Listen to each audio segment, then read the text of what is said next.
আমার কাছে এই মুহূর্তে আছে ১০০ টাকার এই নোটটা আর আমি চলে এসেছি এখন মেলায়।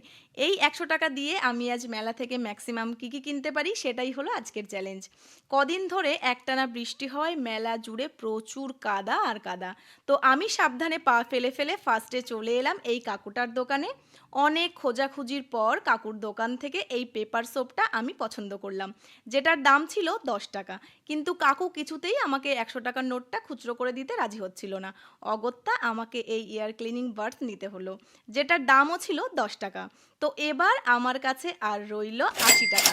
সেটা নিয়েই আমি চলে এলাম মেলার পরবর্তী গলিতে। আর এই দোকানটা থেকে আমার পছন্দ হয়েছিল হোয়াইট কালারের এই কিউট রাবার ব্যান্ডটা, তো এটার দামও ছিল ১০ টাকা।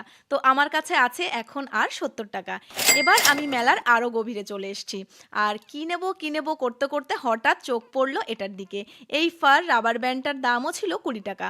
পড়ে থাকলো আমার কাছে আর ৫০ টাকা। তো এটা নিয়ে চলে এলাম পরবর্তী দোকানে। ওখানেও আমার পছন্দ হয় এই ফার ক্লাচারটা, যেটার দামও ছিল ২০ টাকা। আমরা কিন্তু আমাদের চ্যালেঞ্জের একেবারে শেষের দিকে পৌঁছে গেছি। তো আমার কাছে আছে আর মাত্র ৩০ টাকা। নেক্সট দোকান থেকে ১০ টাকা দিয়ে আমি নিয়েছিলাম এই কেচাপ বোলটা। আসলে কিছুদিন আগেই এরকম একটা বোল আমার হাত থেকে পড়ে ভেঙে গেছিল, তাই এটা নেওয়া। এখন আমার কাছে পড়ে আছে অবশিষ্ট ২০ টাকা।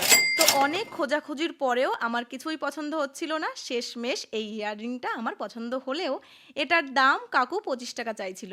অনেক রিকোয়েস্ট করার পর আমার অসহায় মুখের দিকে তাকিয়ে উনি ২০ টাকায় আমাকে ইয়াররিংটা দিতে রাজি হয়েছিল।